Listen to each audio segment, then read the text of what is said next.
Hello दोस्तों, UPSC वाला के इस यूट्यूब चैनल पे आप सबका बहुत बहुत स्वागत है। जैसा कि आपको पता है कि इस वक्त हम लोग विज्ञान और प्रौद्योगिकी की क्लासेस कर रहे हैं, जिसमें हम अंतरिक्ष प्रौद्योगिकी के बारे में पढ़ रहे हैं।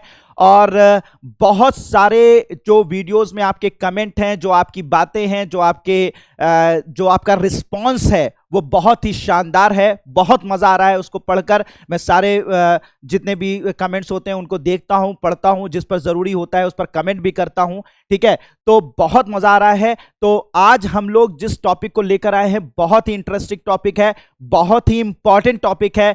बिल्कुल बेसिक से मैं आप लोगों को बताऊंगा, डिटेल में बताऊंगा, बहुत मजा आने वाला है। तो इस पूरे के पूरी क्लास में आप लोग बने रहिए और साथ ही साथ जहां पर भी आपसे क्वेश्चन पूछे जाएं, जहां पर भी आपसे मैं रिस्पांस पूछूं, आप रिस्पांस देते रहिए। चलिए, तो हम लोग आज हम लोग बात करेंगे उपग्रह प्रक्षेपण यानों के बारे में, यानी कि जिसे हम लोग नॉर्मल भाषा में, आम भाषा में रॉकेट कहते हैं, या आम भाषा में रॉकेट कहते हैं। और साथ ही साथ इसको इंग्लिश में हम लोग कहते हैं लॉन्च व्हीकल। ठीक है, सैटेलाइट लॉन्च व्हीकल कहते हैं।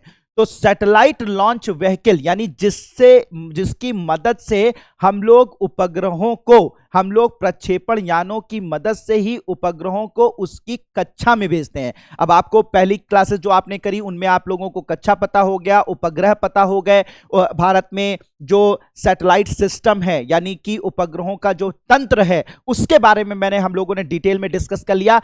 आज हम लोग बात करेंगे कि किस तरीके से उपग्रहों को उनकी कक्षा में एक रॉकेट के जरिए या प्रक्षेपण यान के जरिए या फिर लॉन्च व्हीकल के जरिए पहुंचाया जाता है। ठीक है, तो लॉन्च व्हीकल या रॉकेट क्या होते हैं, पहले सिंपल सी भाषा में समझ लीजिए कि लॉन्च व्हीकल यानी कि प्रक्षेपण यान क्या होते हैं। प्रक्षेपण यान वो रॉकेट होते हैं, वो यान होते हैं, ठीक है, जिनकी मदद से हम सैटेलाइट्स को इसके अंदर रखकर उसको उनकी कक्षा में भेजने का कार्य करते हैं। यानी कक्षा आपको पता ही है, ठीक है, 200 से लेकर 2000 किलोमीटर या 10,000 किलोमीटर या 36,000 किलोमीटर की ऊंचाई पर, पृथ्वी की सतह से 36,000 किलोमीटर की ऊंचाई पर या 200 किलोमीटर की ऊंचाई पर, 500 किलोमीटर की ऊंचाई पर जो कक्षाएं मौजूद होती हैं, वहां पर जो सैटेलाइट को यानी उपग्रहों को भेजा जाता है वो इन्हीं रॉकेट के माध्यम से यानी इन्हीं प्रक्षेपण यानों के माध्यम से भेजा जाता है। याद रखिएगा, मैं एक बात बहुत इंटरेस्टिंग बता देना चाहता हूं कि ये जो प्रक्षेपण यान होते हैं, इनकी जो तकनीक होती है ये दुनिया में बहुत कम देशों के पास है। और गर्व करिए कि भारत के पास है। ठीक है, बहुत कम देशों के पास है। मतलब देखो, सैटेलाइट तो सभी बना लेते हैं, बहुत सारे देश ऐसे हैं जो अपना सैटेलाइट बना लेते हैं। सैटेलाइट एक तरीके का कह सकते हैं इलेक्ट्रॉनिक इंस्ट्रूमेंट टाइप का होता है, जैसे पिछले आपने क्लासेस में देखा। ठीक है, तो उसे बनाने की कैपेबिलिटी तो बहुत सारे कंट्रीज के पास है, बहुत सारे यूनिवर्सिटीज बना लेते हैं, कभी कभी तो स्टूडेंट्स तक बना लेते हैं। लेकिन प्रक्षेपित करने की जो तकनीक है वो सभी देशों के पास नहीं है। यानी कि उसको यहां से पृथ्वी की सतह से ले जाकर उसको 200 किलोमीटर या 36,000 किलोमीटर की ऑर्बिट में कक्षा में छोड़ने की ताकत जो है वो दुनिया में बहुत कम देशों के पास है। गिने चुने 4-5 कंट्रीज हैं जिनके पास ये ताकत है, और हमें गर्व होना चाहिए कि भारत के पास ये ताकत मौजूद है। ठीक है, तो आज इसी गर्व को महसूस भी करेंगे, इसी चीजों को हम महसूस भी करेंगे और साथ ही साथ इसके बारे में पूरी जानकारी भी लेंगे। तो सर अच्छा, एक और फैक्ट भी बता दूं आगे बढ़ने से पहले। सबके पास ये तकनीक भी नहीं है और इसको कर पाना बहुत मुश्किल और बहुत महंगा काम भी होता है। अगर आप किसी सैटेलाइट को, किसी उपग्रह को बनाते हैं, उसको भेजते हैं, उसका रख रखाव करते हैं, तो जितना पैसा खर्च होता है उसका 60% पैसा, 60% पैसा सिर्फ उपग्रह को उसकी कक्षा में पहुंचाने पर खर्च होता है, यानी कि इसको लॉन्च करने में बेखर्च होता है। याद रखिएगा, मतलब ओवरऑल आप उपग्रह बना रहे हैं, उसका रख रखाव कर रहे हैं, उसको लॉन्च कर रहे हैं, उसका प्रक्षेपण कर रहे हैं, तो अगर 100 रुपए आपका खर्च हो रहा है तो उसमें 60 रुपया सिर्फ उपग्रह के प्रक्षेपण में खर्च होता है, उसको उसके ऑर्बिट में पहुंचाने में खर्च होता है। तो ये तकनीक मुश्किल है, महंगी है, सब देशों के पास नहीं है। लेकिन हमने कहा, जैसा कहा कि हमें भारत पर अपना गर्व होना चाहिए, इसरो पे गर्व होना चाहिए कि हमारे पास ये तकनीक मौजूद है। तो आज देखेंगे हमारे पास कौन कौन से प्रक्षेपण यान हैं, कौन से लॉन्च व्हीकल्स हैं, उनको हम डिटेल में आज डिस्कस करेंगे। तो सब उपग्रह के प्रक्षेपण यान में अगर हम बात करें तो हमारे पास पोलर सैटेलाइट लॉन्च व्हीकल, ध्रुवीय उपग्रह प्रक्षेपण यान, ठीक है, हमारे पृथ्वी की सतह से लगभग 200 से लेकर 2000 किलोमीटर की ऑर्बिट में भेजने के लिए, यानी 200 किलोमीटर से लेकर 2000 किलोमीटर की ऑर्बिट, लियो ऑर्बिट, जिसे लो अर्थ ऑर्बिट या भू निम्न कक्षा कहते हैं, जिसको हमने पहले की क्लासेस में डिस्कस किया है, उसे डिटेल में डिस्कस किया, उसको उस क्लासेस को अगर नहीं देखा तो देख लीजिए। तो वहां पर भेजने के लिए 200 से लेकर 2000 किलोमीटर की ऑर्बिट में भेजने के लिए हमने स्पेशली बनाया ध्रुवीय उपग्रह प्रक्षेपण यान, ठीक है, ध्रुवीय कक्षा में भेजने के लिए, इसे ध्रुवीय कक्षा बोलते हैं। तो ध्रुवीय कक्षा में भेजने के लिए हमने क्या बनाया है, ध्रुवीय उपग्रह प्रक्षेपण यान, या इसे हम शॉर्ट फॉर्म में पोलर सैटेलाइट, इंग्लिश में PSLV, polar satellite launch vehicle कहते हैं, और शॉर्ट में इसको पीएसएलवी के नाम से जानते हैं। दूसरा है भूतुल्यकालिक उपग्रह प्रक्षेपण यान, यानी 36,000 किलोमीटर की ऑर्बिट में, यानी कि जियोसिंक्रोनस ऑर्बिट में, यानी भूतुल्यकालिक कक्षा में लगभग 36,000 किलोमीटर की ऊंचाई पर सैटेलाइट्स को भेजने के लिए, उपग्रह को प्रक्षेपित करने के लिए हमने जो यान बना रखा है उसका नाम है जियोसिंक्रोनस सैटेलाइट लॉन्च व्हीकल, जिसे हम लोग शॉर्ट फॉर्म में जीएसएलवी कहते हैं, और हिंदी में से कहा जाता है भूतुल्यकालिक उपग्रह प्रक्षेपण यान। क्या कहा जाता है, भूतुल्यकालिक उपग्रह प्रक्षेपण यान, ठीक है, भूतुल्यकालिक उपग्रह प्रक्षेपण यान कहा जाता है। इसके अलावा हम कुछ ऐसे उपग्रह प्रक्षेपण यान बना रहे हैं जिनको बार बार उपयोग किया जा सके। अभी जो हमारे पास पीएसएलवी जीएसएलवी है, उसमें हम उपग्रह को ले जाते हैं, उसको छोड़ते हैं, और हमारा यान वहीं अंतरिक्ष में ही क्या हो जाता है, नष्ट हो जाता है, ठीक है। कैसे होता है वो अभी आगे हम लोग डिटेल में डिस्कस करेंगे, ठीक है। तो यहां से उपग्रह प्रक्षेपण यान उपग्रह को ले जाता है, ठीक है, अंतरिक्ष में, और फिर वहीं पर खुद भी नष्ट हो जाता है, वहीं पर खत्म हो जाता है, वापस जो है वो नहीं आ पाता है। तो हम ऐसे यान को बनाने की कोशिश कर रहे हैं जिसमें कि सैटेलाइट को, ऐसा यान हम बनाएं जो सैटेलाइट को, उपग्रह को प्रक्षेपित करे उसके कक्षा में, और कक्षा में प्रक्षेपित करके फिर वापस धरती पर आ जाए, फिर इसमें हम फ्यूल भरें, और फिर उसके बाद फिर ये प्रक्षेपित करे, फिर वापस आ जाए, फिर उसमें फ्यूल भर के हम तीसरा सैटेलाइट भेजें, फिर वो प्रक्षेपित करे, फिर वापस आए, जिन्हें बार बार उपयोग किया जा सके, रीयूज किया जा सके, पुनः प्रयोग किया जा सके। तो ऐसे प्रक्षेपण यान को हम बोलते हैं पुनः प्रयोग प्रक्षेपण यान। ऐसा भारत बनाने की कोशिश कर रहा है। इसे शॉर्ट फॉर्म में रीयूजेबल लॉन्च, इंग्लिश में रीयूजेबल लॉन्च व्हीकल, और शॉर्ट फॉर्म में इसे आरएलवी कहते हैं, रीयूजेबल लॉन्च व्हीकल के नाम से जाना जाता है, ठीक है। इसे रीयूजेबल लॉन्च व्हीकल यानी कि पुनः प्रयोग प्रक्षेपण यान के नाम से जाना जाता है। इसके अलावा हम एक और यान बना चुके हैं, और इसको एक बार टेस्ट भी कर चुके हैं। इसका नाम है एसएसएलवी, यानी कि small satellite launch vehicle, small satellite launch vehicle, या हिंदी में से बोलेंगे लघु उपग्रह प्रक्षेपण यान, लघु उपग्रह प्रक्षेपण यान, ठीक है, लघु उपग्रह प्रक्षेपण यान। तो ये भी हम बना चुके हैं, जिसमें हम छोटी दूरी के सैटेलाइट्स को भेजने के लिए और हल्के सैटेलाइट को भेजने के लिए विशेष ये यान है, जिसको अभी हमने बनाया है, हाल फिलहाल में हमने बनाया है, इसका परीक्षण किया है। इसका नाम है लघु उपग्रह प्रक्षेपण यान। इसको हम बना चुके हैं, SSLV, small satellite launch vehicle, small satellite launch vehicle. तो ये 4 प्रकार के यान हमारे पास कुछ मौजूद है, कुछ बना रहे हैं, और कुछ जो है वो हम अभी हाल फिलहाल में परीक्षण कर चुके हैं। तो इन यानों के बारे में, तो ये 4 प्रकार के हैं जिनको हम लोग यहां पर डिस्कस करेंगे, जो इस वक्त हमारे पास मौजूद हैं, ठीक है। तो ये बहुत इंपॉर्टेंट है, बहुत मजेदार होने वाला है, ठीक है। इनको मैंने आपको इसको इंट्रोड्यूस कर दिया। अब हम लोग जो स्टार्ट करेंगे वो स्टार्ट करेंगे ध्रुवीय उपग्रह प्रक्षेपण यान, यानी कि पीएसएलवी के बारे में जानना स्टार्ट करेंगे। पीएसएलवी क्या होता है, कैसे ये लॉन्च किया जाता है, सारी बातें इसके बारे में हम लोग डिटेल में डिस्कस करेंगे। तो पीएसएलवी हिंदी में क्या बोलते हैं इसे, इंग्लिश में क्या, पहले सुन लीजिए।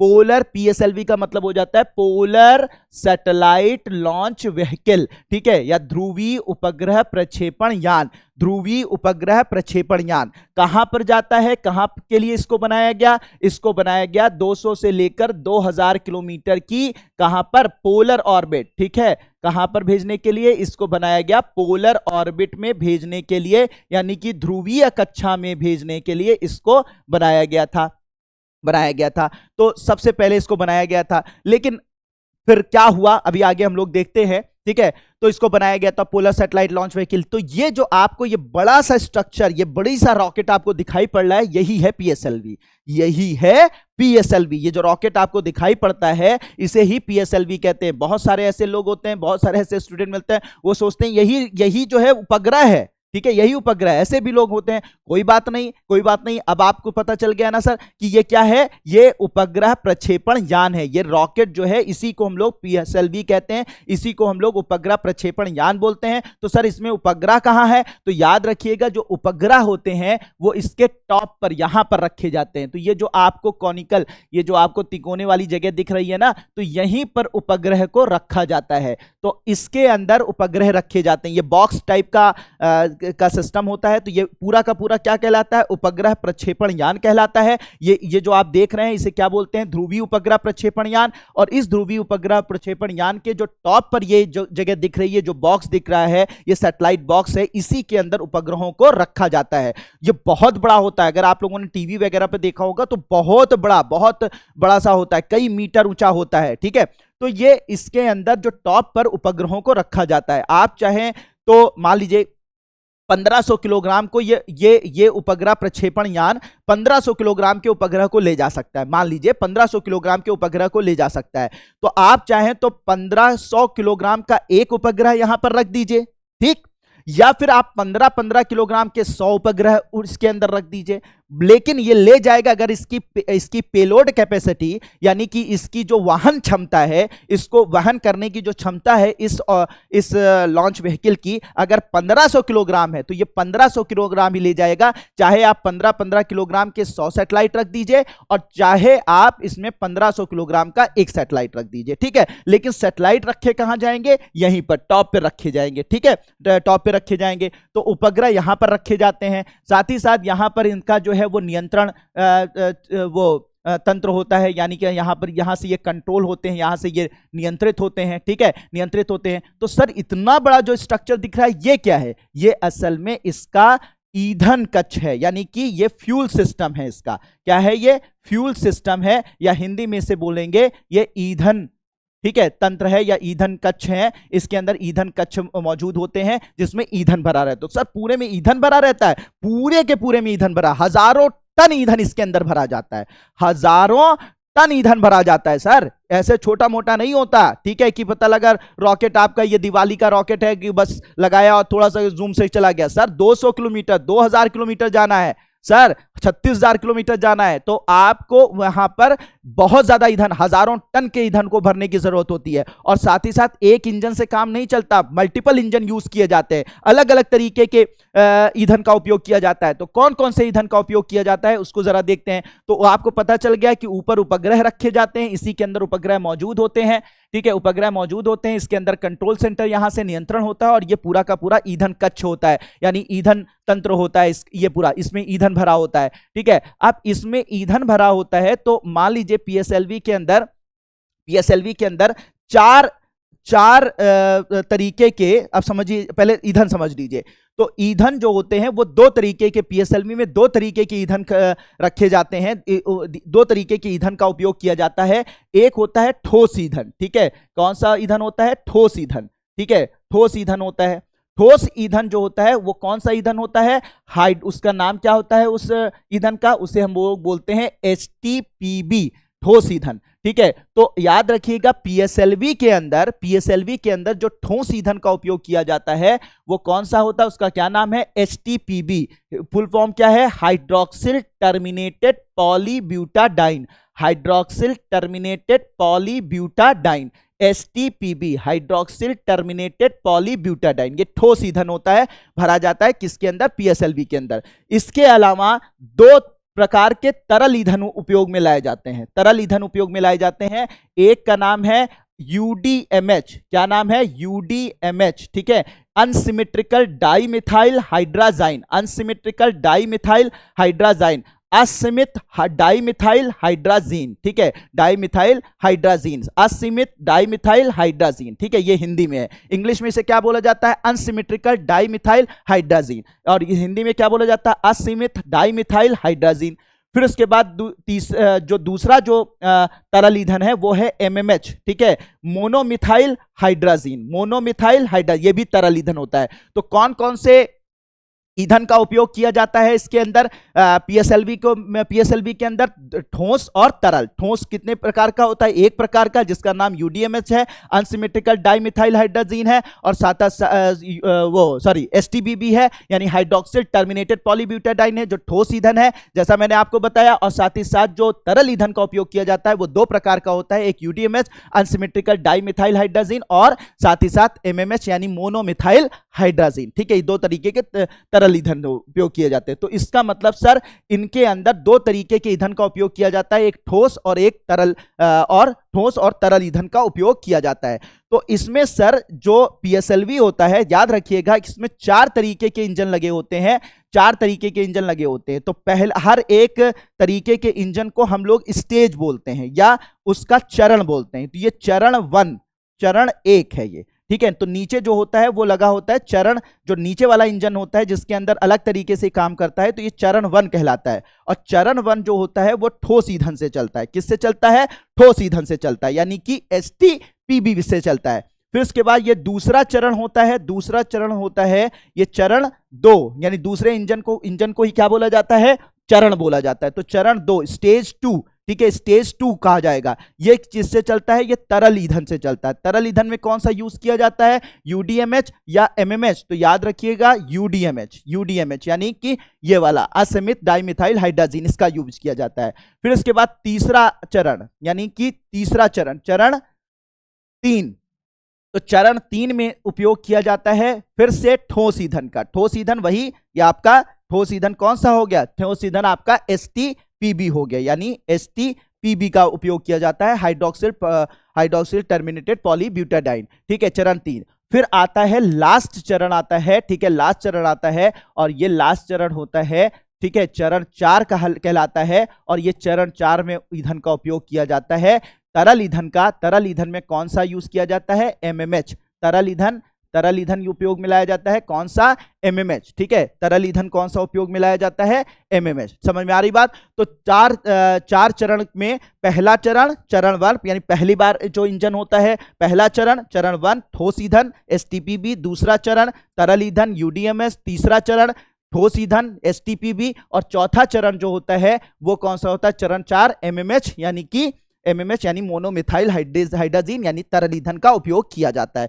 तो इस तरीके से 4 चरण के चरण होते हैं इस रॉकेट के अंदर। 4 इंजन लगे होते हैं और अलग अलग में अलग अलग फ्यूल का उपयोग किया जाता है। ठीक है, अब समझिए इसको जैसे लॉन्च करते हैं तो इसको भी समझ लीजिए कि मान लीजिए कि ये ऑर्बिट है, ठीक है, ये आपकी ऑर्बिट है। ठीक है, मान लीजिए कि ये 500 किलोमीटर की ऑर्बिट है और पृथ्वी पर ये पीएसएलवी मौजूद है, ये पीएसएलवी मौजूद है। इसमें 4 चरण के इंजन लगे हुए हैं, यानी 4 चरण हैं इसके अंदर। अब इसमें क्या होता है, जब इसको लॉन्च किया जाता है तो सबसे पहला जो चरण होता है वो जलता है। जब पहला चरण जलता है तो ये बहुत तेजी से जलता है, इसमें ठोस ईंधन भरा होता है, बहुत तेजी से जलता है, बहुत तेजी से थ्रस्ट, बहुत तेजी से एक शक्ति प्रदान करता है इस रॉकेट को। और ये रॉकेट को शक्ति प्रदान करता है तो ये धीरे धीरे ऊपर की तरफ बढ़ता है। जैसे कुछ ऊंचाई पर जाता है, ठीक है, ऊंचाई पर जाता है, इसके पहले चरण का ईंधन खत्म हो जाता है। और पहले चरण का ईंधन जब खत्म हो जाता है तो इसका जो पहला चरण होगा, ठीक है, पहले चरण का ईंधन जब खत्म हो जाएगा तो ये पहला चरण यानी पहला इंजन इससे अलग होकर गिर पड़ेगा। ठीक है, कहां गिरेगा? समुद्र में गिर पड़ेगा। ठीक है, इसी वजह से हमेशा तटों के पास में, समुद्र तटों के पास में ही प्रक्षेपण स्थलों को रखा जाता है, जिससे कि इनके जो चरण हैं जब अलग हों तो गिरे समुद्र में, जिससे किसी इंसान को नुकसान ना पहुंच सके। तो क्या होता है, पहला इंजन जला, पहला चरण जला, ठीक है, ठोस ईंधन जला, और फिर उसके बाद ये एक ऊंचाई पर पहुंचा, पहला चरण का ईंधन खत्म हो गया, ये पहला चरण इससे अलग होकर समुद्र में गिर पड़ा। फिर उसके बाद दूसरे चरण का ईंधन यानी कि लिक्विड फ्यूल जलना स्टार्ट करता है, ये इसको कुछ दूरी पर पहुंचाता है, और फिर इसको दूरी पर पहुंचाने के बाद सेकंड चरण का ईंधन भी खत्म हो जाता है, और ये सेकंड चरण यानी कि दूसरा चरण भी इनसे अलग होकर वापस गिर जाता है। ठीक है, वापस गिर जाता है, अपने साथ लेकर नहीं जाता, वो अलग होता रहता है। जब आप लोग अभी लॉन्च देखें, कभी भी प्रक्षेपण देखें आगे फ्यूचर में, और बहुत सारे प्रक्षेपण होंगे तो उनको लाइव देखें, तो उसमें ऐसे बोलते रहते हैं कि first stage separated, first stage fuel exhaust and first stage separated, second stage burn out. ठीक है, ऐसे करके उसमें बोलते रहते हैं। Second stage fuel, fuels exhaust and second stage separated, इस तरीके से वो बोलते रहते हैं। ठीक है, तो अब इसमें सेकेंड स्टेज भी इससे सेपरेट हो गई। अब ये थर्ड स्टेज का फ्यूल यानी फिर ठोस ईंधन जलेगा। फिर उसके बाद ये करते करते करते कहां पे पहुंच जाएगा, ऑर्बिट में। जैसे ऑर्बिट में पहुंचेगा, इसका जो थर्ड स्टेज होगा वो थर्ड स्टेज भी इससे सेपरेट होकर गिर जाएगा या उसी स्पेस में ही कूड़ा बन जाएगा, स्पेस का जंक बन जाएगा, स्पेस का कूड़ा बन जाएगा। ये बड़ी समस्या है आजकल, ठीक है, क्योंकि ये सारे चरण अलग अलग होकर वहां पर वेस्ट बन जाते हैं और ये वेस्ट वहीं पर आसमान में तैरते रहते हैं और दूसरे सैटेलाइटों को नुकसान पहुंचा सकते हैं। तो ये बहुत बड़ी पूरी दुनिया के लिए चिंता का काम है, चिंता का विषय है, लेकिन है तो है, अब क्या किया जाए। ठीक है, धीरे धीरे उस पर हम लोग काम कर रहे हैं। तो ये फर्स्ट स्टेज अलग हो गई, ठीक है, यहां पर हुआ तो फर्स्ट स्टेज यहां पर अलग हो गई, फिर इसके बाद यहां पर सेकेंड स्टेज अलग हो गई, फिर यहां पर थर्ड स्टेज अलग हो गई। तो सर अब पहुंच तो गया, अब क्या जरूरत है ऑर्बिट में, अब क्या जरूरत है सर, फोर्थ स्टेज का क्या यूज होता है। असल में फोर्थ स्टेज का यूज होता है कि जो सैटेलाइट्स मौजूद होते हैं उनको एक गति प्रदान करना। वो जो ऑर्बिट में घूमते हैं, जो ऑर्बिट में जिस वेलोसिटी के साथ, यानी कि कक्षा में जिस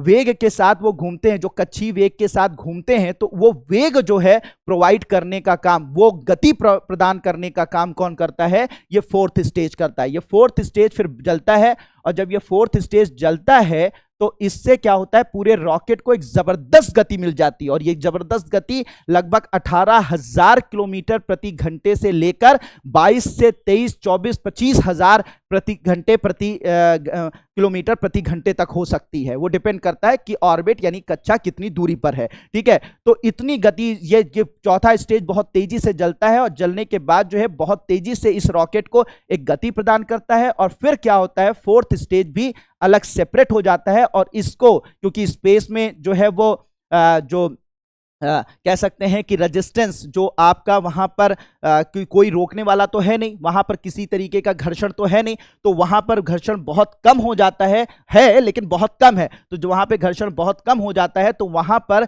जब एक बार इसको एक गति प्रदान हो जाती है तो ये उसी से ये मूव करता रहता है और फोर्थ स्टेज क्या होती है, जो चौथी चरण होती है, यहां से अलग हो जाती है और वो भी अंतरिक्ष का कचरा बन जाती है या फिर जमीन पर गिरा दी जाती है अगर पास में है तो। ठीक है, चौथा स्टेज इससे अलग हो जाता है और ये जो डिब्बा होता है जिसके अंदर आपका सैटेलाइट भरा होता है, ये सैटेलाइट जो है वो इसी गति के साथ 18,000, 19,000, 20,000 किलोमीटर प्रति घंटे की रफ्तार से घूमने लगता है। और फिर उसके बाद क्या होता है कि इसमें अगर मान लीजिए 2 सैटेलाइट या एक सैटेलाइट रखा हुआ है तो ये डिब्बा खुल जाता है और ये सैटेलाइट इस डिब्बे से बाहर आ जाता है और डिब्बे से बाहर आकर ये उसी गति के साथ जो है वो घूमने लगता है। आपको पता है ना कि आप बस पर जब ट्रेवल करते हैं तो बस जो है वो अगर 100 किलोमीटर प्रति घंटे की रफ्तार से चल रही है तो उसके अंदर मौजूद जो पैसेंजर है, जो आप बैठे हुए हैं, आप भी 100 किलोमीटर प्रति घंटे की रफ्तार से चल रहे होते हैं। ऐसा तो फिजिक्स में पढ़ा होगा ना एक जमाने में। तो 100 किलोमीटर प्रति घंटे की रफ्तार से अगर आप बस चल रही है तो ये समझ लीजिए इसकी बस है और इसके अंदर ये सैटेलाइट क्या है, पैसेंजर है। तो जैसे ये इसकी रफ्तार मान लीजिए 18,000 किलोमीटर प्रति घंटे की हो गई तो इसकी भी रफ्तार 18,000 किलोमीटर प्रति घंटे की ही रहेगी। तो ये डिब्बा खुल जाता है, इसमें से सैटेलाइट बाहर निकलकर 18,000 किलोमीटर प्रति घंटे की रफ्तार से ये घूमना स्टार्ट कर देता है और ये घूमता रहता है और फिर उसके बाद धीरे धीरे हमें सेवाएं प्रदान करना स्टार्ट कर देता है। ठीक है, तो इस तरीके से प्रक्षेपण होता है। ऐसे नहीं कि सैटेलाइट लॉन्च व्हीकल गया और सीधे जाकर उसको ऑर्बिट में डाल दिया, कक्षा में डाल दिया, ऐसा नहीं होता है। तो मैंने क्या बताया, जैसे 4 स्टेज का पीएसएलवी है तो पहले स्टेज जलती है, पहला स्टेज इसको कुछ ऊंचाई पर पहुंचा देती है, फिर इससे में जब फ्यूल खत्म हो जाता है तो पहला चरण इससे अलग हो जाता है, फिर दूसरा चरण जलता है, फिर इसको और दूरी पर पहुंचाता है, दूसरा चरण इसका जब खाली हो जाता है तो सेपरेट होकर जमीन पे गिर जाता है, अलग होकर गिर जाता है, फिर तीसरा चरण जलता है, इसको कहां पे पहुंचाता है, कक्षा में पहुंचा देता है, जिस कक्षा में इसे जाना होता है वहां पे तीसरा चरण जल अलग हो जाता है, फिर चौथा चरण जो होता है जलता है और इसको क्या देता है, कक्षीय वेग प्रदान करता है। किसको उपग्रह को एक कक्षीय वेग जो 18,000 से लेकर 22, 23, 24,000 डिपेंड करता है कक्षा पर, कक्षा कितनी दूरी पर उतना वेग प्रदान कर देता है। और फिर ये ये जो सैटेलाइट है इस डिब्बे से, जो सैटेलाइट बॉक्स होता है जो ऊपर वाला था उससे सेपरेट होकर अलग हो जाता है और पूरी की पूरी कक्षा में उसी रफ्तार के साथ, उसी गति के साथ जो है घूमना स्टार्ट कर देता है। समझ में आ रही बात? तो मुझे लगता है कि आपको 100% ये बात समझ में आ गई होगी कि आखिर सैटेलाइट को लॉन्च कैसे किया जाता है। ठीक है, सैटेलाइट को लॉन्च कैसे किया जाता है और खास करके पीएसएलवी इसको कैसे लॉन्च करता है। ठीक है, अब कुछ लोगों के दिमाग में आ रहा होगा, थोड़ा बहुत पढ़ रखा होगा उन्होंने, तो ये दिमाग में सर एक फ्यूल और होता है क्रायोजेनिक फ्यूल, आ रहा था ना दिमाग में तुम्हारे? ठीक है, क्रायोजेनिक फ्यूल सर उसके बारे में आपने बताया। देखो भैया, क्रायोजेनिक जो फ्यूल होता है वो पीएसएलवी में यूज नहीं किया जाता, पोलर सैटेलाइट लॉन्च व्हीकल यानी कि ध्रुवीय उपग्रह प्रक्षेपण यान में उसका उपयोग नहीं किया जाता। उसका जो उपयोग किया जाता है वो जीएसएलवी में यानी कि जियो सिंक्रोनस सैटेलाइट लॉन्च व्हीकल यानी कि भूतुल्यकालिक उपग्रह प्रक्षेपण यान में किया जाता है। इसमें इसका उपयोग नहीं होता। ठीक है, तो आगे जब हम लोग जीएसएलवी पढ़ेंगे तो वहां पर क्रायोजेनिक फ्यूल का, क्रायोजेनिक इंजन के बारे में पढ़ेंगे। अभी आप जो समझ रहे हैं बिल्कुल सही समझ रहे हैं, बिल्कुल क्लियर हो गई, 100% क्लियर हो गई। कमेंट कर दीजिए। ठीक है, कमेंट आप लोग बहुत कंजूसी करते हैं, मतलब हम अपनी जान लगाकर हर तरीके से, ठीक है, पूरी दम लगाकर हम सारे टीचर्स पढ़ाने की कोशिश करते हैं, और आप जो है एक आपकी उंगलियों में दर्द हो, आप कमेंट तक नहीं करते हैं कि आपको समझ में आ रहा है, बढ़िया लग रहा है, या जो भी आपसे सवाल पूछे जाते हैं उनका जवाब नहीं देते। तो प्लीज जवाब दिया कीजिए भाई, थोड़ा सा अपनी उंगलियों को दर्द दीजिए। ठीक है, तभी तो मजा आएगा। पेन कॉपी में नोट करते रहिए, साथ ही साथ उंगलियों को भी थोड़ा सा दर्द दे दिया कीजिए। ठीक है, तो कर रहे हैं ना कमेंट सब लोग? ठीक है, तो बिल्कुल बात क्लियर हो गई होगी कि रॉकेट कैसे जाता है और कैसे वो कक्षा में उसको छोड़ता है और उसको लास्ट स्टेज क्या करता है, लास्ट स्टेज जो चौथा चरण होता है वो उसको कक्षीय वेग प्रदान करता है। किसको? हमारे उपग्रह को। ठीक है, अब बात आती है कि सर ये जो पीएसएलवी है, सर पीएसएलवी जो है ये तो आपने समझा दिया कि कैसे लॉन्च होता है, किस तरीके से लॉन्च होता है, ये बात तो समझ में आ गई सर। तो ये जो पीएसएलवी होता है सर, पीएसएलवी जो है कई टाइप का हमने सुन रखा है। ठीक है, कई टाइप का होता है, बिल्कुल सर आपने सुन रखा है, बिल्कुल सही सुन रखा है। तो पीएसएलवी में एक कहानी है, तो ठीक है अब समझिएगा। पीएसएलवी का एक वर्जन होता है जिसे हम लोग सीवी बोलते हैं या सीएवी बोलते हैं, कोर अलोन वर्जन बोलते हैं या सीवी बोलते हैं। पीएसएलवी सीवी कहा जाता है, या कोर वर्जन बोलते हैं या कोर अलोन वर्जन बोलते हैं। ठीक है, तो इसमें क्या होता है कि सिंपल से इससे क्या होते हैं, ध्रुवीय जो उपग्रह होते हैं उनको भेजा जाता है, उन ध्रुवीय उपग्रहों को इसकी मदद से भेजा जाता है। तो ध्रुवीय उपग्रहों को किससे भेजा जाता है? पीएसएलवी सीवी से। ठीक है, यानी कोर अलोन वर्जन से। ठीक है, ये सारी बातें हो गई। अब हुआ क्या, एक छोटी सी कहानी सुन लीजिए कि हुआ क्या कि हमें भेजना था 36,000 किलोमीटर की ऊंचाई पर, ठीक है, 36,000 किलोमीटर की ऊंचाई पर जियो सिंक्रोनस सैटेलाइट्स को, जो होते हैं हमारे कम्युनिकेशन, जैसे मैंने पहले की क्लासेस में सब डिस्कस कर रखा है, कम्युनिकेशन यानी संचार उपग्रह। ठीक है, हमारे मौसमी उपग्रह, तो हमारे मौसमी जो उपग्रह होते हैं या संचार उपग्रह होते हैं, ये जाते हैं 36,000 किलोमीटर की जियो ऑर्बिट में, यानी कि जियो सिंक्रोनस ऑर्बिट में, यानी कि भूतुल्यकालिक कक्षा में। अगर ये बातें नहीं समझ में आ रही तो पहले की क्लासेस जाके पहले देखिए, तब आपको मजा और आएगा। ठीक है, तो इस क्लास के बाद तुरंत जाके उसको देख लीजिएगा। तो जो हमारे मौसमी उपग्रह होते हैं, दूर संचार उपग्रह होते हैं, वो 36,000 किलोमीटर से ऊपर ऊंचाई पर जाते हैं, जिसे हम लोग जियो सिंक्रोनस ऑर्बिट या भूतुल्यकालिक कक्षा कहते हैं, वहां पर भेजना होता है। और हमने पीएसएलवी को बनाया था किसके लिए? पीएसएलवी को बनाया था ध्रुवीय कक्षा के लिए, यानी सिर्फ 200 से लेकर 2000 किलोमीटर की ऑर्बिट में जाने के लिए। लेकिन और तो सर यहां पर कैसे जाएंगे, यानी कि 36,000 किलोमीटर की ऑर्बिट में कैसे जाएंगे? तो मैंने जैसे पहले ही क्लास में बता दिया कि उसमें वहां पर हम जाएंगे जीएसएलवी की मदद से। किसकी मदद से जाएंगे? जीएसएलवी की मदद से। तो सर जीएसएलवी की मदद से जाएंगे तो, लेकिन समस्या हमारे साथ ये हुई थी एक जमाने में, इसका एक छोटा सा इतिहास है, समझ लीजिए कि जीएसएलवी में समस्या ये हुई थी कि जीएसएलवी में लगता है क्रायोजेनिक इंजन, और क्रायोजेनिक इंजन बनाने की तकनीक पूरी दुनिया में बहुत कम देशों के पास है। ठीक है, और हमारे पास ये तकनीक पहले मौजूद नहीं थी क्रायोजेनिक इंजन को बनाने की, जिसकी वजह से हम जीएसएलवी की मदद से 36,000 जीएसएलवी हम बना नहीं पा रहे थे, क्योंकि क्रायोजेनिक इंजन किसमें लगता है? जीएसएलवी में लगता है। किसमें लगता है? जीएसएलवी में लगता है। और जीएसएलवी बिना क्रायोजेनिक इंजन के बन नहीं सकता था।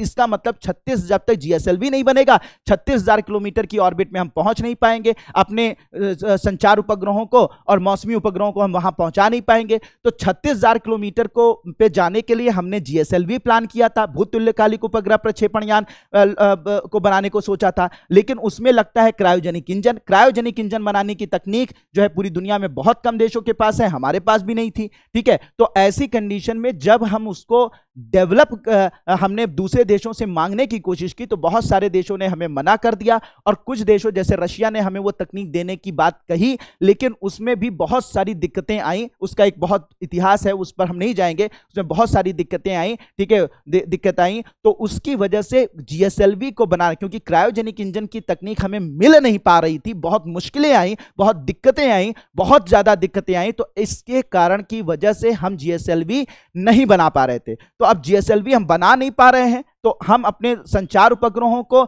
और साथ ही साथ मौसमी उपग्रहों को वहां पर कैसे भेजें? तो हम एक ही चीज करते थे कि भैया वही वाला काम, जब हमारे पास कैपेसिटी नहीं होती है तो उधार मांगते हैं। तो जैसे कोई दूसरा देश जो है अपना उपग्रह लेकर प्रक्षेपित करने के लिए जा रहा होता था 36,000 किलोमीटर पर जियो ऑर्बिट में, जियो सिंक्रोनस ऑर्बिट में जा रहा होता था, भूतुल्यकालिक कक्षा में जा रहा होता था, तो हम अपना भी सैटेलाइट उसको दे देते थे कि भाई हमारा भी वहीं छोड़ देना, ठीक है। या फिर हम उसी से कहते थे कि हमारा सैटेलाइट, जैसे तुम अपना सैटेलाइट भेजते हो, उपग्रह भेजते हो जियो सिंक्रोनस ऑर्बिट में, हमारे भी मौसमी उपग्रहों को भेज दो, हमारे भी संचार उपग्रहों को भेज दो। तो हम ऐसा करते थे, दूसरों की मदद से ये उपग्रह भेजा करते थे। लेकिन उसमें सर समस्या क्या आती थी? उसमें समस्या ये आती थी कि उन उपग्रहों को भेजने के लिए दुनिया के जो दूसरे देश थे, चाहे कोई भी देश हो, उनका नाम नहीं लेना चाहूंगा, ठीक है, वो आप खुद बताइए कि किन किन देशों से हमने ये आप क्वेश्चन में बताइएगा, ठीक है, कि कौन कौन से देशों की मदद से हम अपने उपग्रहों को लॉन्च कर, हमने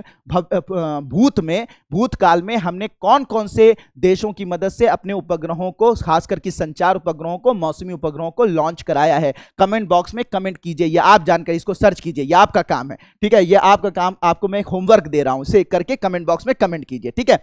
तो अब हम दूसरे देशों की मदद से अपने उपग्रहों को लॉन्च कर रहे थे। अब अपने उपग्रहों को जब हम लॉन्च कर रहे थे तो ऐसी कंडीशन में क्या होता था, वो हमसे मोटे पैसे लेते थे। भाई जब लॉन्च करने जाते थे कहते भाई जाने में हमें बड़ा खर्च होता है, बहुत पैसा खर्च होता है, बहुत सारा फ्यूल खर्च होता है, तो हमें तो भैया पैसे चाहिए। हम कहते थे भाई थोड़े बहुत पैसे ले लो जो जरूरत है, लेकिन कोई दोस्ती तो करने आया नहीं, सब बिजनेस करने आए, सब मोटा पैसा हमसे लेते थे। अब हमारे पास इतना पैसा भी नहीं था कि हम विदेशों को पैसा दे पाए अपने उपग्रहों को लॉन्च करने के लिए। साथ ही साथ हमारे पास क्रायोजेनिक इंजन बनाने की तकनीक थी नहीं, ठीक है, थी नहीं, उस पर भी बहुत सारे देशों ने प्रतिबंध लगा रखा था कि हमें ना मिल पाए, हम एमटीसीआर के सदस्य देश नहीं है, ये है, बहुत सारी दिक्कतें थी, उसको कभी डिटेल में डिस्कस किया जाएगा। तो अब क्या हुआ कि बड़ी समस्या थी, मतलब कुल मिला के क्रायोजेनिक इंजन जो जीएसएलवी को बनाने के लिए चाहिए था, वो हमें विदेशों से विदेशी जो हमारे दोस्त वगैरह थे वो देने की कोशिश भी कर रहे थे, तब भी अंतर्राष्ट्रीय रूप से अंतर्राष्ट्रीय दबाव की वजह से वो हमें दे नहीं पा रहे थे। जैसे रशिया में देना चाहता था लेकिन दे नहीं पा रहा था अंतर्राष्ट्रीय दबाव में, और साथ ही साथ विदेशी जिनसे हम उपग्रह लॉन्च करवाते थे वो हमारे उपग्रह को लॉन्च करते थे और मोटा पैसा लेते थे। तो हमारे पास पैसे की कमी भी थी, तकनीकी की भी कमी थी। तब हमारे जो इसरो के वैज्ञानिक हैं उन्होंने दिमाग लगाया, उन्होंने कहा यार ऐसे नहीं काम चलेगा, ऐसे काम नहीं चलेगा, कुछ ऐतिहासिक करना पड़ेगा, कुछ भौकाली करना पड़ेगा। भौकाली एक लखनऊ का वर्ड है ना, जो बहुत मतलब भौकाल का मतलब ये होता है कि मतलब जो बहुत बड़ा काम करते हैं या बहुत भौकाल, बहुत मतलब वर्चस्व टाइप का जिनका होता है, तो वो होता है। तो कुछ बड़ा काम करना पड़ेगा, कुछ ऐसा काम करना पड़ेगा दुनिया हिल जाए। तो भारत के इसरो के वैज्ञानिकों ने बड़ा दिमाग लगाया और बड़ा दिमाग लगाकर खेल खेला। उन्होंने क्या किया, कहा क्या कोई बात नहीं, कोई हमें तकनीक नहीं दे रहा है, कोई हमें जो है वो हमसे पैसे वसूल रहा है, कोई दिक्कत नहीं, हम कुछ दिमाग लगाते हैं। उन्होंने क्या किया, ध्यान दीजिए, पीएसएलवी जो देख रहे हैं आप, इसी पीएसएलवी के चारों तरफ छोटे छोटे रॉकेट लगा दिए, ठीक है, छोटे छोटे रॉकेट लगा दिए। इन्हें कहा गया बूस्टर। क्या कहा गया? बूस्टर कहा गया, ठीक है, या हिंदी में से कहा गया प्रणोदक कहा गया। ये सॉलिड, ये ठोस ईंधन से चलते थे, ये ठोस ईंधन से चलने वाले क्या बन गए? प्रणोदक लगा दिए। ये 6 बूस्टर लगा दिए, चारों तरफ 6 बूस्टर लगा दिए। अब इसका मामला क्या था, ये बूस्टर लगाने, इसे क्या, ये जो छोटे छोटे रॉकेट आप देख रहे हैं ना, ये बूस्टर हैं, ये बूस्टर हैं, ये बूस्टर हैं, ये बूस्टर हैं, ये बूस्टर हैं, प्रणोदक इन्हें कहा गया। तो ये जो ठोस ईंधन से चलने वाले जब प्रणोदक लगा दिए गए तो हुआ क्या कि यहां पर जैसे कि फर्स्ट स्टेज में हम लोग क्या करते हैं, फर्स्ट स्टेज इंजन जलाया तो हम ये हमारा इतनी दूर पहुंच गया। उसके बाद हम सेकेंड स्टेज इंजन जलाने से पहले हम इन प्रणोदकों को बर्नआउट कर देते थे। यानी कि हम क्या करते थे, ये जो ठोस ईंधन से बने हुए बूस्टर थे उनको जलाते थे। जब ठोस ईंधन से लगे हुए बूस्टर जलते थे तो उससे और गति मिल जाती थी, ये और दूरी पर पहुंच जाता था। फिर और जो भी बूस्टर थे उनको जलाते थे, और धक्का मिलता था, और दूरी पहुंच जाता था, फिर और धक्का मिलता था, और दूरी पहुंच जाता था। ठीक है, फिर उसके बाद सेकेंड स्टेज इंजन जलाया, फिर थर्ड स्टेज इंजन जलाया, और फाइनली हमने इन्हीं ठोस प्रणोदकों की मदद से, बूस्टर की मदद से, ठीक है, जला कर इन बूस्टर्स को हमने क्या किया कि हमने इतिहास रच दिया।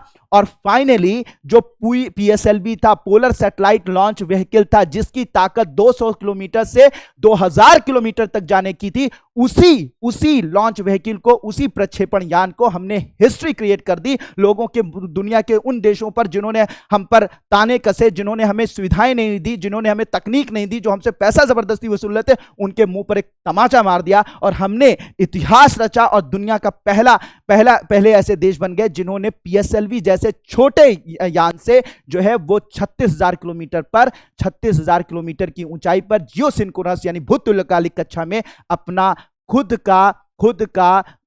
का कम्युनिकेशन सैटेलाइट यानी संचार उपग्रह छोड़कर दिखाया। यानी हमारे जो पीएसएलवी थी, उस पीएसएलवी की ताकत थी, जरा समझिए, पीएसएलवी की जो ताकत थी वो 200 किलोमीटर से 2000 किलोमीटर तक की जाने की थी। हमने उस ताकत का क्या कर दिया, उस ताकत को अपनी तकनीक की मदद से इस तरीके से यूटिलाइज किया, इस तरह से दिमाग लगाया, ऐसा जुगाड़ किया। इंडिया तो जुगाड़ टेक्नोलॉजी लगाने में माहिर है, तो ऐसा जुगाड़ लगाया कि हमने उसमें प्रणोदक लगा दिए, बूस्टर लगा दिया, और उसकी मदद से हमने क्या किया, पीएसएलवी की ही मदद से हमने 36 यानी 200 से 2000 किलोमीटर जाने वाले रॉकेट की मदद से हमने 36,000 किलोमीटर तक की यात्रा पूरी की। यानी कि पीएसएलवी की मदद से ही हमने 36,000 किलोमीटर तक की यात्रा पूरी की और उसमें सफलतापूर्वक अपना संचार उपग्रह वहां पर स्थापित कर दिया और एक इतिहास रचा गया।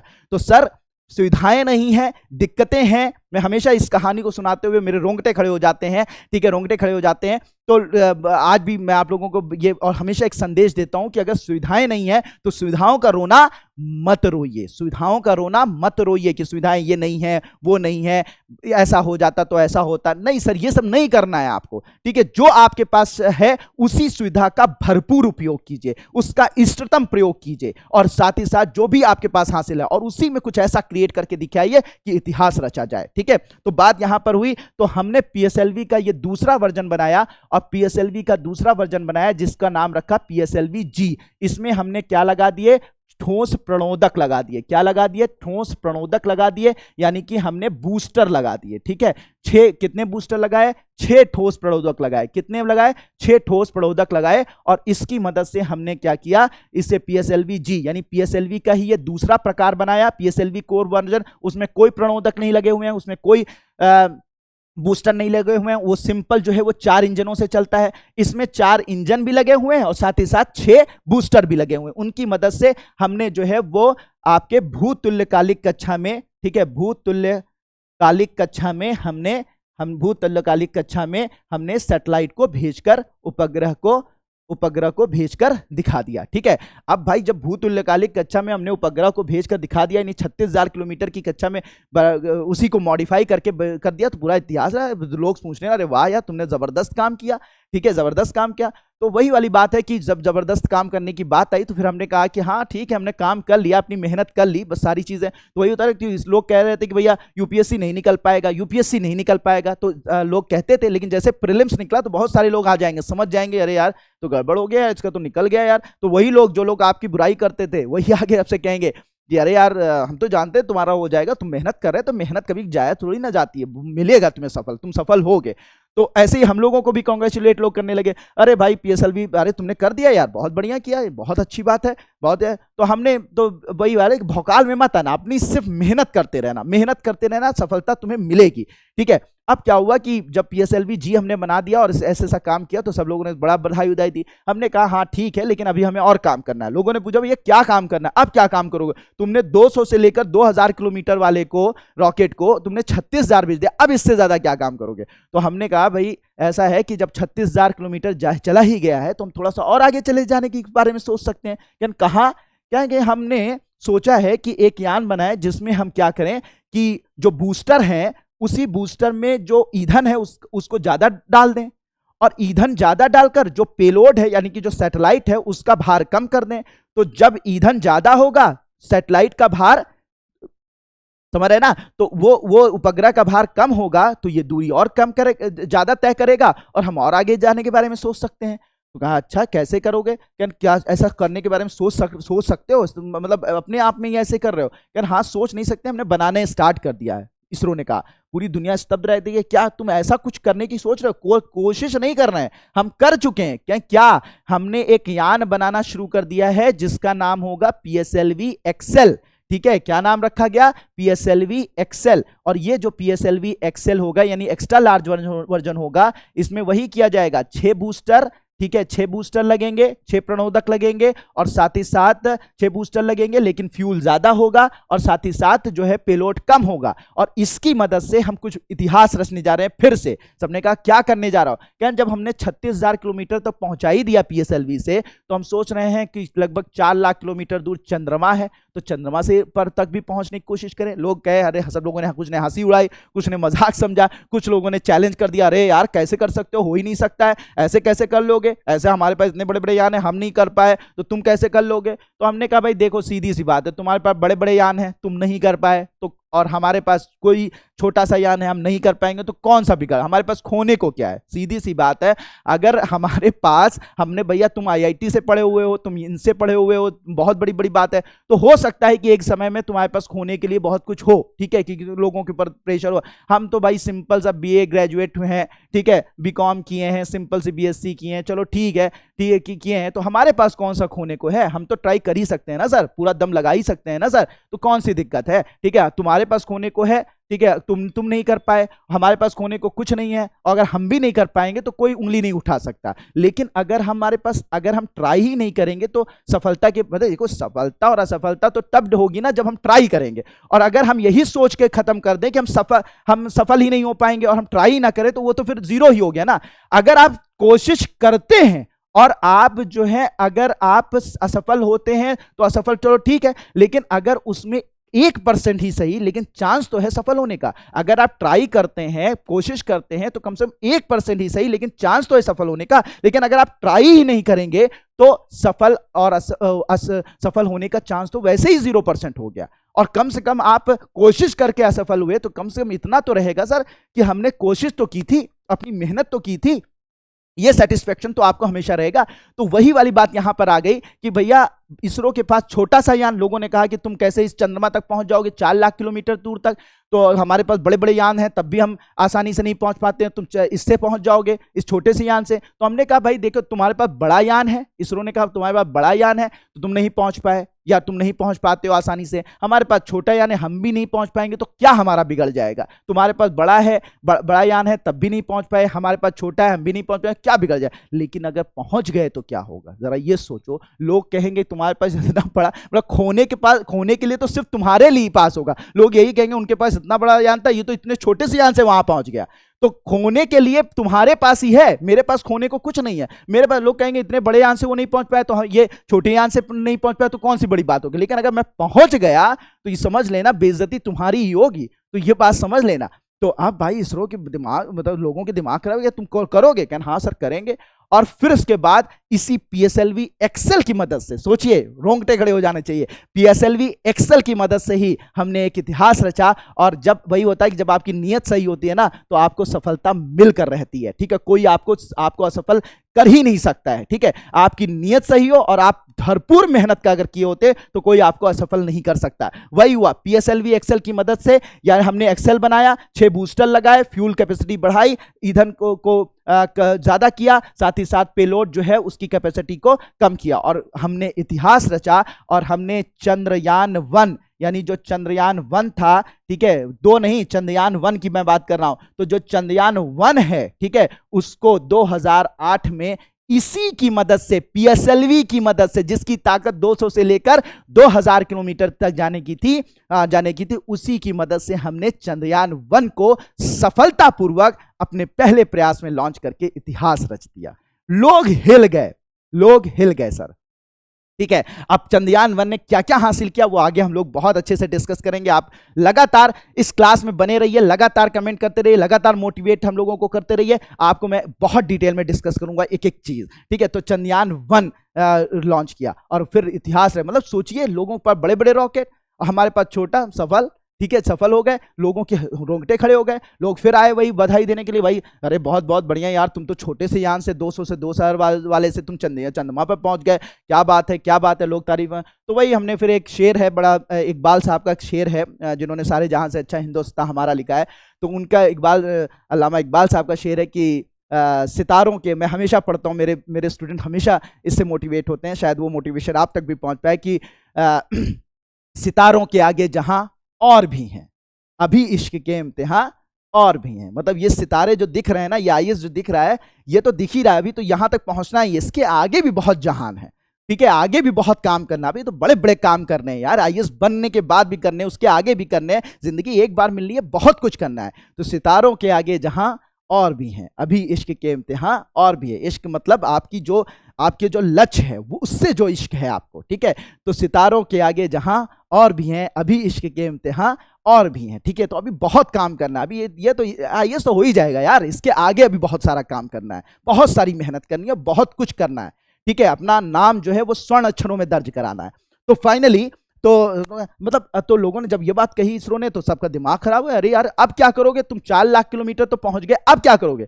उन्होंने कहा बस अब कुछ दूरी पर, हमारे कुछ करोड़ किलोमीटर की दूरी पर मंगल है, सोच रहे वहां भी ट्राई कर लें। अब लोगों ने फिर दिमाग खराब हो रहा है, अब लोग गुस्सा आ गए, यार यार तुम ऐसे क्या, मतलब इससे तुम वहां मतलब कई करोड़ किलोमीटर दूर इससे जाओ। हाँ सर जाएंगे। तो कहें अरे यार मेरे पास बड़े बड़े यान हैं, वही बड़े बड़े यान हैं, अमेरिका ने कहा, रशिया ने कहा मेरे पास बड़े बड़े यान हैं, उसकी मदद से हम नहीं वहां पहुंच पाते हैं, आसानी से फेल हो जाते हैं कई बार, और तुम पहुंच जाओगे इससे। वही वाली बात यार, तुम्हारे पास बड़े यान हैं, तुम नहीं जा पाए, हमारे पास छोटा यान है, हम भी नहीं जा पाएंगे, तो हमारा क्या बिगड़ जाएगा, क्या खो जाएगा, मेरे पास खोने को है क्या, नहीं जा पाएंगे, कह देंगे भाई नहीं गए, नहीं जा पाए। तो क्या मतलब तुम जाओगे, कहने हाँ, लेकिन अगर बात यह है कि अगर चले गए तो क्या होगा तुम्हारा, मैं तुम्हारे बारे में सोच सोच के परेशान हूँ, अमेरिका रशिया, ये मैं तुम्हारे बारे में सोच सोच के परेशान हूँ, ये तुम्हारा क्या होगा, लोग तुम्हें क्या कहेंगे, तुम इतना पैसा खर्च करने के बाद भी नहीं पहुंच पाते हो, हम जो है बिना पैसा खर्च किए, बहुत कम पैसा खर्च करके पहुंच जाते हैं, तब तुम्हारा क्या, मैं तुम्हारे बारे में चिंतित हूँ। तो अब इस बात को सोचो, अब दिमाग है कि सच में ऐसा करोगे, हाँ भाई करेंगे, और किया भी हमने, और हमने इतिहास फिर से रचा। ठीक है, और हमने इसी पीएसएलवी एक्सेल की मदद से हमने मंगलयान को सफलतापूर्वक 2014 में, ठीक है, सफलतापूर्वक यानी कि सफलतापूर्वक 2014 में इसी मंगलयान की मदद से हमने जो है वो इसी पीएसएलवी एक्सेल की मदद से मंगलयान को उसकी ऑर्बिट में सफलतापूर्वक लॉन्च करके इतिहास रच दिया। और ये एक ऐसी हिस्ट्री थी जिसको शायद ही कोई देश दोहरा पाए। ठीक है, लोग पहले अटेम्प्ट में पहुंचे, पहली बार में पहुंचकर पूरी तरीके से हम सफल हो गए। तो जरा सोचिए कि अगर आपने ये सोचा है कि आपको करना है, तो अगर सोच लिया है आपने और आप अपना बेस्ट देने को तैयार हैं, तो कोई आपको सफल होने से रोक नहीं सकता है, और हर तरीके से आपकी मदद होती है जब आपकी नीयत साफ हो। तो यही पीएसएलवी एक्सेल था जिसमें 6 बूस्टर लगाकर हमने चंद्रयान 1 की यात्रा की, चंद्रयान 1 को भेजा, मंगलयान को भेजा, ठीक है, मंगलयान को भेजा। तो ये पीएसएलवी एक्सेल था, वही पीएसएलवी, उसी को हमने मॉडिफाई किया। अब इसके बाद पीएसएलवी की बात की जाती है तो पीएसएलवी के और वर्जन भी है, जैसे पीएसएलवी का अभी एक वर्जन हमने बनाया है डीएल, पीएसएलवी डीएल, इसमें हमने 2 बूस्टर लगाए हैं। ठीक है, 2 बूस्टर लगाए हैं, और इसको हमने लियो अर्थ ऑर्बिट यानी कि हमारा जो पोलर ऑर्बिट है, ठीक है, यानी कि हमारी जो ध्रुवीय कक्षा है उसमें, ठीक है, ध्रुवीय कक्षा में सैटेलाइट को भेजने के लिए हमने बनाया है। ठीक है, ध्रुवीय कक्षा में ये भी है, ध्रुवीय कक्षा में ये भी है, लेकिन हम यहाँ पर थोड़ा हैवी सैटेलाइट भेजना चाह रहे थे, तो हमने 2 बूस्टर लगाकर एक पीएसएलवी का एक वर्जन बनाया है जिसका नाम पीएसएलवी डीएल है। और फिर हमने अभी हाल में एक और वर्जन बनाया है पीएसएलवी क्यूएल। ठीक है, इसमें 4 बूस्टर लगाए हैं, इसमें 6 बूस्टर की जगह पे कितने बूस्टर लगाए गए हैं, 4 बूस्टर, और इसको भी ध्रुवीय कक्षा में भेजने के लिए, सैटेलाइट को भेजने के लिए बनाया गया है। ठीक है, ध्रुवीय कक्षा में सैटेलाइट को भेजने के लिए बनाया गया है। तो ओवरऑल पीएसएलवी की मतलब पीएसएलवी जो है, पीएसएलवी के कौन कौन से वर्जन हो गए, 5 वर्जन मैंने आपको बताया। पीएसएलवी सीवी ध्रुवीय उपग्रहों को भेजने के लिए सिंपल ठीक है, PSLV G जिसमें 6 ठोस प्रौद्योगिकों का उपयोग किया, जिसकी मदद से भूतुल्यकालिक कक्षा में हमने उपग्रह को भेजा। इसके बाद PSLV XL जिसकी मदद से 6 बूस्टर लगाए, जिसकी मदद से चंद्रयान 1, मंगलयान 1, इसके अलावा बहुत सारे PSLV XL की मदद से भूतुल्यकालिक उपग्रह और बहुत सारे नंबर ऑफ सैटेलाइट्स हमने पोलर सैटेलाइट यानी ध्रुवीय उपग्रह ध्रुवीय कक्षा में भी भेजे हैं। तो ध्रुवीय कक्षा में भी इसकी मदद से हमने भेजा है PSLV XL की मदद से। इसके अलावा भूतुल्यकालिक कक्षा में भी भेजा है। इसके अलावा जो है हमने इसके चंद्रयान और मंगलयान भी भेजा है। ठीक है, इसके अलावा हमने अभी हाल में PSLV DL बनाया है जिसमें 2 बूस्टर लगाए हैं इसको ध्रुवीय कक्षा में भेजने के लिए। PSLV QL बनाया है जिसमें 4 बूस्टर लगाए हैं और इसको भी ध्रुवीय कक्षा में उपग्रहों को भेजने के लिए बनाया गया है। तो ये मुझे लगता है PSLV के कितने PSLV कैसे काम करता है, किस तरीके से काम करता है और इसके कितने वर्जन्स हैं, ठीक है, कौन सा फ्यूल इसमें लगता है, मुझे लगता है 100% ये सारी बातें आपको समझ में आ गई होंगी। कमेंट बॉक्स में कमेंट कीजिए, ठीक है, कमेंट कीजिए। अभी हाल फिलहाल में, ठीक है, हाल फिलहाल में हमने इससे जो लॉन्च किया है वो नवंबर 26, 2022 को PSLV XL की मदद से ही हमने PSLV XL की मदद से ही EOS यानी कि अर्थ ऑब्जर्वेशनल सैटेलाइट यानी सुदूर संवेदन उपग्रह की को भेजा है। EOS अर्थ ऑब्जर्वेशनल सैटेलाइट 06 भेजा है। ठीक है, तो अभी हाल में 26 नवंबर 2022 को हमने PSLV XL की मदद से EOS 06 भेजा है। इसके अलावा इसी के साथ साथ EOS 06 ये गया था पोलर यानी ध्रुवीय कक्षा में गया था। तो ये ध्रुवीय कक्षा में ये उपग्रह गया था, तो ये ध्रुवीय कक्षा में गया था, इसमें EOS 06 भी भेजा हमने। साथ ही साथ स्विट्जरलैंड के 4 एस्ट्रोकास्ट नाम के सैटेलाइट भेजे। इसके अलावा इंडिया भूटान के कोलैबोरेशन के साथ भूटान सैट यानी INS-2B को भेजा। ठीक है, INS-2B को भेजा। इंडिया की जो निजी कंपनी है, निजी स्पेस कंपनी है जिसका नाम है पिक्सल, तो पिक्सल का आनंद सैटेलाइट भेजा। इसके अलावा जो है ध्रुव स्पेस, ये भी भारत की निजी अंतरिक्ष कंपनी है, अंतरिक्ष क्षेत्र में काम करने वाली निजी कंपनी है ध्रुव स्पेस, उसके थैम बोल्ट नाम के सैटेलाइट को भेजा। ये सब साथ में भेजे गए थे। कब भेजे गए थे? नवंबर 26, 2022 को। किससे भेजे गए थे? PSLV XL के। EOS 06 स्विट्जरलैंड के एस्ट्रोकास्ट, भूटान सैट, आनंद और साथ ही साथ थैम बोल्ट सैटेलाइट, इनको भेजा गया था। ये लेटेस्ट लॉन्च है PSLV का, लेटेस्ट यानी कि बिल्कुल हाल ही में लॉन्च किया गया था। इसके अलावा इसरो ने अभी हाल में बताया है कि किसी प्रश्न के जवाब में बताया गया है कि अभी तक इसरो के PSLV के जरिए 34 देशों के 345 विदेशी उपग्रहों को हमने भेजा। यानी पहले हम विदेशियों पर डिपेंड रहते थे उपग्रहों को भेजने के लिए, और इस वक्त हम खुद इसी PSLV की मदद से हमने 34 देशों के लगभग 345 विदेशी उपग्रहों को हमने भेजा है। तो पहले हमारी डिपेंडेंसी थी और अब हम खुद दूसरे विदेशों, लगभग 34 देशों के उपग्रहों को हमने खुद ऑलरेडी भेजकर दिखाया है। ठीक है, और उनसे अब हम मोटे पैसे कमा रहे हैं। पहले वो हमसे कमाते थे, अब हम उनसे कमा रहे हैं। 34 देशों के 345 विदेशी उपग्रहों को अभी तक भेजा जा चुका है, सफलतापूर्वक प्रक्षेपण किया जा चुका है, जिसकी वजह से हमें बहुत सारा इकोनॉमिक फायदा हुआ है। ठीक है, हुआ है। तो अब आप सोचिए कि ये PSLV कितना, इसी वजह से PSLV इतना ज्यादा काम करता है कि इसे वर्किंग हॉर्स कहा जाता है, काम करने वाला मेहनती घोड़ा कहा जाता है PSLV को। माना जाता है कि सबसे सफल उपग्रह प्रक्षेपण यान है। तो होप कि ये सारी चीजें आज आप लोगों को समझ में आई होंगी PSLV के बारे में, और बहुत अच्छे से समझ में आई होंगी। बहुत मज़ा आया होगा इन सारी चीज़ों को जानकर। तो आपको ये वीडियो, ये क्लास जो चीज़ें चल रही हैं वो कैसी लग रही हैं, इसको कमेंट बॉक्स में ज़रूर कमेंट कीजिए और बताइए। आगे की जो क्लास होगी उसमें हम लोग GSLV, इसके अलावा जो है RLV और साथ ही साथ SSLV के बारे में डिस्कस करेंगे। तो आज के लिए इतना ही काफ़ी रखते हैं। Thank you so much and may God bless you all.